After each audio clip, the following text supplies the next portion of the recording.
नमस्कार, आप हैं IBN 7 के साथ। आपके साथ मैं हूं तेजस्वी चंडोक नैयर। आइए एक नजर डालते हैं देश भर की 100 खबरों पर। IBN 7 के ओसामा बिन लादेन पर पाकिस्तान के झूठ को बेनकाब करने के बाद पूरी दुनिया दंग रह गई है। दुनिया भर की मीडिया में IBN 7 के खुलासे की चर्चा हो रही है।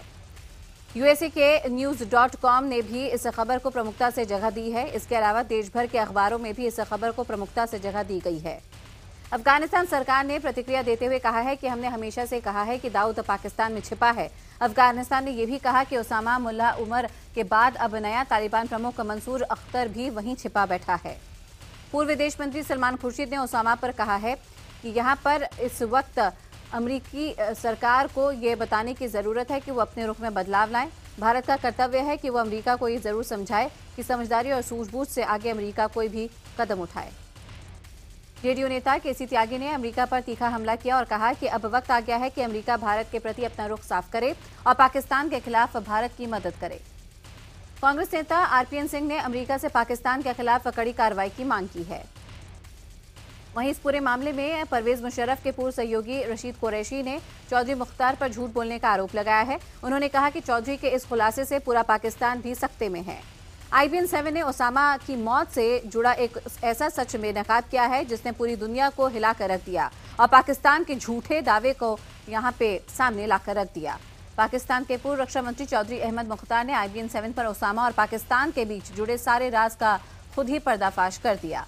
पाक के पूर्व रक्षा मंत्री ने IBN 7 पर खुलासा किया कि ओसामा बिन लादेन एबटाबाद में सरकारी मेहमान था। उन्होंने ये भी खुलासा किया कि इस बात की जानकारी जरदारी और उस वक्त सेना के प्रमुख जनरल अशफाक कियानी को थी। चौधरी अहमद मुख्तार ने यहाँ पे कहा है कि 2008 से लेकर 2012 तक पाकिस्तान सरकार के रक्षा मंत्री थे। ये वो साल है जब आसिफ अली जरदारी राष्ट्रपति थे और यूसुफ रजा गिलानी पाकिस्तान के प्रधानमंत्री थे। जब IBN 7 ने उनसे पूछा कि रक्षा मंत्री के तौर पर आपको ओसामा बिन लादेन के बारे में कब पता चला, तब चौधरी अहमद मुख्तार का कहना था कि जब मैं रक्षा मंत्रालय में काम कर रहा था तब मुझे सारे कागजात मिले। उन्होंने कहा कि मैंने वो कागजात देखे, मैंने कुछ पॉइंट्स को हाईलाइट किया और उन पॉइंट्स को सबके साथ शेयर भी किया। आपको बता दें कि IBN 7 पहली बार इस सच को सामने लाया है। पहली बार पाकिस्तान सरकार, उसकी फौज और उसकी खुफिया एजेंसियों और दुनिया के मोस्ट वांटेड रह चुके ओसामा के बीच रिश्तों का सच सामने आया।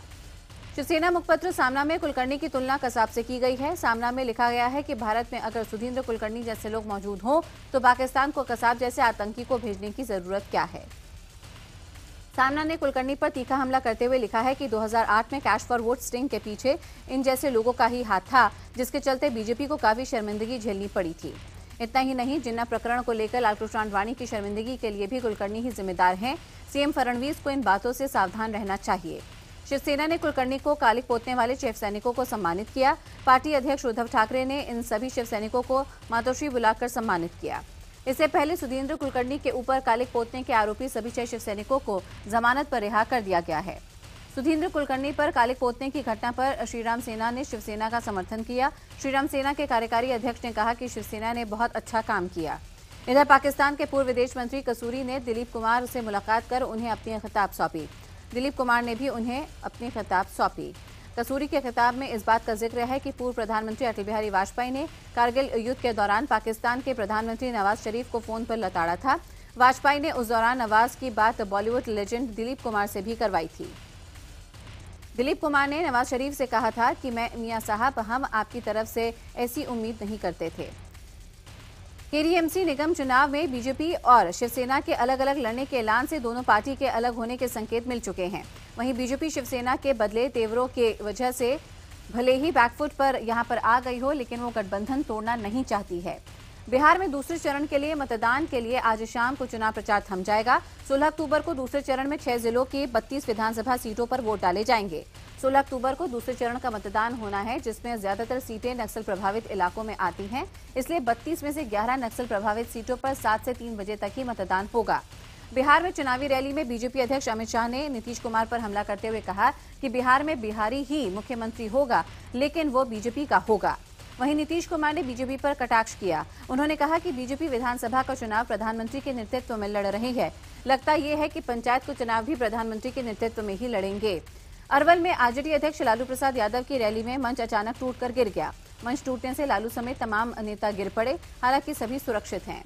वहीं गया में चुनावी सभा को संबोधित करने पहुंचे आरजेडी सुप्रीमो लालू प्रसाद यादव नाराज हो गए। लालू रैली में भीड़ नहीं होने से नाराज थे।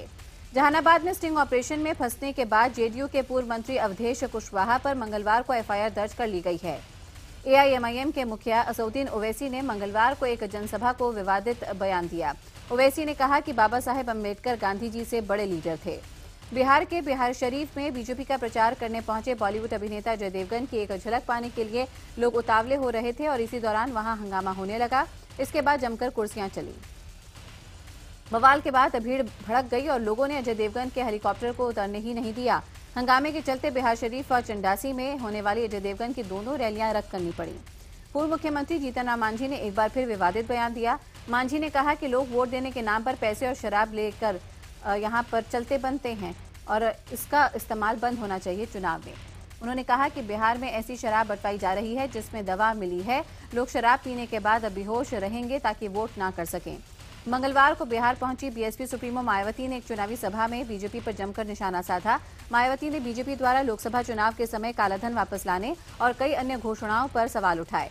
बीजेपी ने राज्यसभा सांसद आरके सिन्हा ने यहां पे लालू पर निशाना साधते हुए कहा कि बीजेपी आरक्षण विरोधी नहीं है, बल्कि लालू खुद ही सबसे बड़े आरक्षण विरोधी हैं। केंद्रीय कृषि मंत्री राधा मोहन सिंह ने एक चुनावी जनसभा में महागठबंधन पर निशाना साधा। उन्होंने कहा कि गरीबों की बात करने वाले लालू और नीतीश को 25 सालों तक उनकी याद क्यों नहीं आई। केंद्रीय मंत्री अनंत कुमार आज बीजेपी उम्मीदवारों के साथ उनके नामांकन में शामिल होंगे।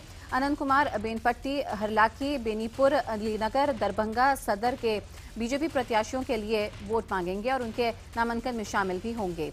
बिहार के पूर्व उप मुख्यमंत्री सुशील कुमार मोदी और केंद्रीय मंत्री रविशंकर प्रसाद आज 5 रैलियों को संबोधित करेंगे। दोनों नेता अरवल, रामगढ़, औरंगाबाद, वजीरगंज और गया में चुनावी सभाओं को संबोधित करेंगे।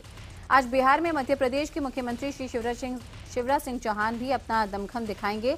शिवराज नोखा और काराकाट में चुनावी सभा को संबोधित करेंगे, बीजेपी के लिए वोट मांगेंगे। प्रधानमंत्री नरेंद्र मोदी आज नेताजी सुभाष चंद्र बोस के परिवार वालों से मुलाकात करेंगे। नेताजी के रिश्तेदार पीएम से मुलाकात में नेताजी से जुड़ी फाइलों को सार्वजनिक करने की मांग करेंगे। गौरतलब है कि प्रधानमंत्री मोदी ने अपने मन की बात कार्यक्रम में कहा था कि उन्हें नेताजी के 50 से ज्यादा रिश्तेदारों से मिलने का मौका मिलेगा। गौरतलब है कि पश्चिम बंगाल सरकार ने नेताजी से जुड़ी फाइलों को सार्वजनिक कर दिया है। ये रिश्तेदार अब पीएम से आग्रह करेंगे कि वो दूसरे देशों को नेताजी से जुड़ी फाइलों को सार्वजनिक करने के लिए चिट्ठी लिखें। बनारस की अर्चना भारतवंशी को प्रधानमंत्री का पत्र मिला है, जिससे वह काफी गदगद हैं। अर्चना ने रक्षाबंधन पर पीएम को राखी भेजी थी। प्रधानमंत्री ने अर्चना को पत्र लिखकर आशीर्वाद दिया है।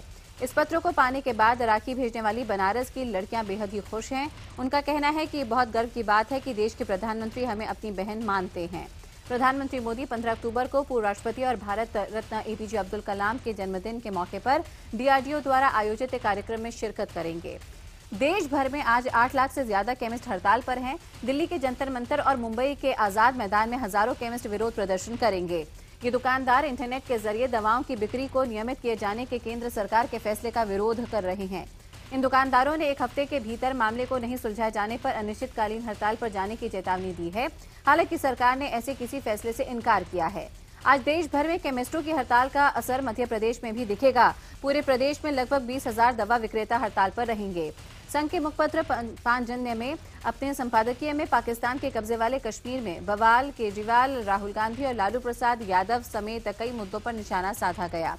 पांचजन्य में दिल्ली की केजरीवाल सरकार पर सफाई कर्मचारियों की तनख्वाह के मुद्दे से लेकर हाल ही में विधायकों की तनख्वाह 4 गुना बढ़ाने की आलोचना की गई। पांचजन्य ने अरविंद केजरीवाल के दादरी दौरे को बताया तुष्टीकरण की राजनीति।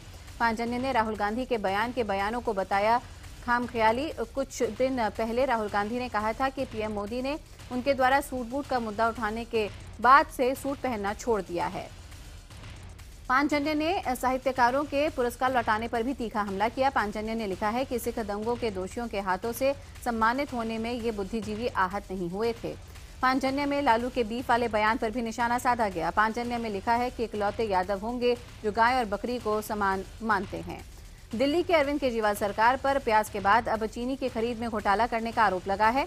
बीजेपी ने इसकी शिकायत एंटी करप्शन ब्यूरो से की है। बीजेपी का आरोप है कि दिल्ली सरकार ने 1 करोड़ किलो से ज्यादा चीनी 34 रुपए किलो के हिसाब से 2 निजी कंपनियों से खरीदी, जबकि आम बाजार में चीनी का थोक रेट 30 रुपए किलो है। दिल्ली में एक 4 साल की मासूम बच्ची के साथ रेप करने वाले आरोपी को पुलिस ने गिरफ्तार किया। आरोपी पीड़ित के घर के पास में ही रहता था। पुलिस ने 300 लोगों से पूछताछ के बाद आरोपी को गिरफ्तार किया। वहीं पीड़ित मासूम की हालत गंभीर है। दिल्ली हाईकोर्ट ने मंगलवार को दिल्ली की टैक्सी कंपनियों से केवल सीएनजी वाहनों को सड़कों पर चलाने का आदेश दिया। अदालत के इस आदेश के बाद अब टैक्सी कंपनियों को सीएनजी वाहन दिल्ली में चलाना अनिवार्य होगा। इसमें ओला, उबर जैसी सभी कंपनियां शामिल हैं। प्राइवेट टैक्सी स्टैंड की गाड़ियां और अन्य गाड़ियां किस तरह कैसे चलेंगी, इस बाबत हाईकोर्ट आज विस्तृत आदेश देगा। गोमांस विवाद में अब समाजवादी पार्टी के पूर्व नेता अमर सिंह भी कूद पड़े हैं। उन्होंने कहा कि उनकी पार्टी की सांसद जया बच्चन जब उनके साथ अमेरिका गई थी तो उन्होंने वहां बीफ खाया था। मॉडल और बिग बॉस की प्रतियोगी रही पूजा मिश्रा ने आरोप झूठे साबित किए। पुलिस ने केस में एफआईआर दर्ज की है। पूरी जांच के बाद अब पुलिस पूजा मिश्रा के खिलाफ धारा 182 के तहत मामला दर्ज करेगी। पुलिस का आरोप है कि पूजा ने पब्लिसिटी पाने के लिए दुष्कर्म और फिर असॉल्ट करने की कहानी रची थी। अखिलेश सरकार ने बीजेपी विधायक के खिलाफ शिकंजा कसना शुरू कर दिया है। संगीत पर कई जगहों पर जमीन कब्जाने के आरोप लगे हैं। संगीत सोम पर आरोप है कि उन्होंने मेरठ, मुजफ्फरनगर, गाजियाबाद, नोएडा और मथुरा में जमीनों पर कब्जा जमाया है। संगीत सोम के खिलाफ लगे आरोपों की जांच मेरठ के कमिश्नर को सौंपी गई है। जांच के आदेश के बाद बीजेपी के विधायक संगीत सोम ने चुनौती दी है कि अगर एक भी आरोप साबित हो जाए तो वो इस्तीफा दे देंगे। लखनऊ में यूपी के निलंबित आईपीएस अधिकारी अमिताभ ठाकुर के घर विजिलेंस का छापा पड़ा। ये छापा उनके गुमती नगर इलाके वाले घर पर पड़ा।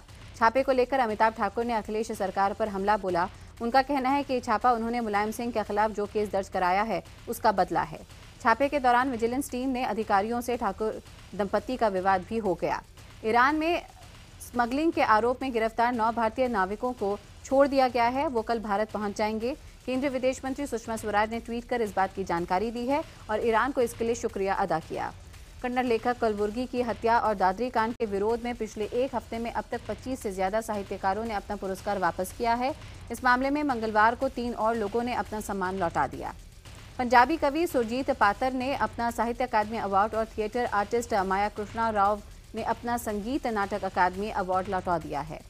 राजस्थान के जैसलमेर के डांडेवाला में गैस के कुएं से हो रहा रिसाव लगातार जारी है। रिसाव को लेकर ऑयल इंडिया में हड़कंप भी मचा हुआ है। फिलहाल गैस पर काबू नहीं पाया जा सका है। जानकारी के मुताबिक इस कुएं में पिछले 4 माह से हल्का रिसाव हो रहा था। 1 अक्टूबर को इस पर नियंत्रण करने के लिए ऑयल इंडिया ने इसे रोकने की कोशिश की, लेकिन इस दौरान जबरदस्त गैस रिसाव से स्थिति बेकाबू हो गई। मुरादाबाद में गैरेज में धमाका होने के कारण हड़कंप मच गया। हादसे में गैरेज में काम कर रहे एक मजदूर की मौत हो गई, जबकि गैरेज मालिक समेत 2 लोग गंभीर रूप से घायल हैं। डिग्री विवाद में गुजरात हाईकोर्ट ने गुजरात सरकार के मंत्री शंकर चौधरी को नोटिस जारी किया है। हाईकोर्ट ने मंत्री के सभी कागजात को सार्वजनिक करने के आदेश दिए हैं। साथ ही कोर्ट ने चुनाव आयोग से इस मामले की जांच के आदेश दिए हैं। दरअसल स्वास्थ्य राज्य मंत्री शंकर चौधरी ने 2011 और 12 में यहाँ पे बताया है कि 12वीं पास की है, जबकि 2012 में MBA पास कर लिया है। पंजाब के होशियारपुर में पति ने पत्नी की पिटाई कर दी। दरअसल पति पत्नी का तलाक केस चल रहा है और बच्चे की जन्मदिन की पार्टी में बच्चे को लेकर विवाद हो गया। लखनऊ में CMS की ओर से आयोजित विभिन्न देशों से आए न्यायविदों के 5 दिवसीय सम्मेलन का समापन हो गया है। सम्मेलन के समापन के मौके पर इसमें भाग लेने वाले सभी न्यायविद मौजूद रहे। समापन के वक्त CMS ने पिछले 4 दिनों तक चली वार्ताओं का निष्कर्ष भी पेश किया। आज नवरात्रि का दूसरा दिन है। देवी के मंदिरों में सुबह से ही श्रद्धालुओं की लंबी कतारें देखी जा रही हैं। हरियाणा के पलवल में नवरात्र को लेकर सुरक्षा व्यवस्था के इंतजाम कड़े किए गए हैं। भीड़भाड़ वाले इलाकों में महिला पुलिस सादी वर्दी में तैनात रहेंगी। नवरात्रि के दिनों में वैसे तो हर देवी मंदिरों में देखा जाता है कि काफ़ी ज़्यादा निराली देखी जाती है, लेकिन छत्तीसगढ़ में लगभग सभी देवी मंदिरों में ज्योति कलशों की छटा देखने को मिल रही है। इस बार दिल्ली के लवकुश रामलीला कमेटी में टीवी कलाकारों के साथ साथ फिल्मी हस्तियां भी नजर आ रही हैं। रामलीला में गजेंद्र चौहान भगवान शिव की भूमिका में है तो रति अग्निहोत्री माता पार्वती के किरदार में नजर आ रही हैं। मशहूर कलाकार असरानी ने नारद मुनि का किरदार निभाया तो वहीं सोमादत्त ने सीता की भूमिका को मंच पर जीवित किया। यूपी के हरदोई में देर रात एक तेल से भरा टैंकर अनियंत्रित होकर घर से बाहर सो रहे लोगों के ऊपर पलट गया। इस हादसे में एक व्यक्ति की मौत हो गई, जबकि एक गंभीर रूप से घायल हो गया। इधर जौनपुर में भी दूसरे चरण के मतदान के दौरान गुस्साए गांव वालों ने बूथ पर जमकर तोड़फोड़ की, बैलेट बॉक्स को पानी में डाल दिया। नैनीताल हाईकोर्ट ने ऋषिकेश के त्रिवेणी घाट पर विवाद के बाद गंगा आरती पर स्टे लगा दिया है। हाईकोर्ट ने कोर्ट कमिश्नर की नियुक्ति कर 26 अक्टूबर तक रिपोर्ट मांगी है। देहरादून के कैंट इलाके में सेना की वर्दी पहनकर घूम रहे एक संदिग्ध युवक को हिरासत में लिया गया।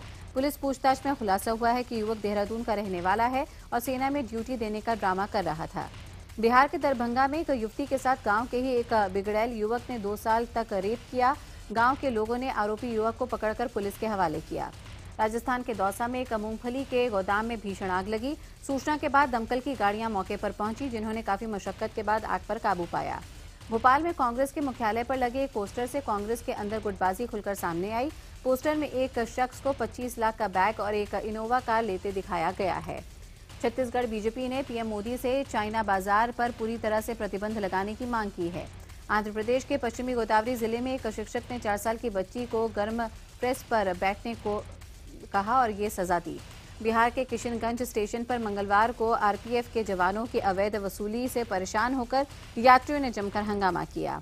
भारत दौरे पर आए महान फुटबॉलर पेले मंगलवार का कोलकाता में इंडियन सुपर लीग का मुकाबला देखने के लिए पहुंचे। इस मौके पर एफएसडीएल की फाउंडिंग चेयरपर्सन नीता अंबानी ने उनका स्वागत किया। भारत और दक्षिण अफ्रीका के बीच वनडे सीरीज का दूसरा मैच आज इंदौर में खेला जाएगा। दिन रात का ये मैच दोपहर 1:30 बजे शुरू होगा।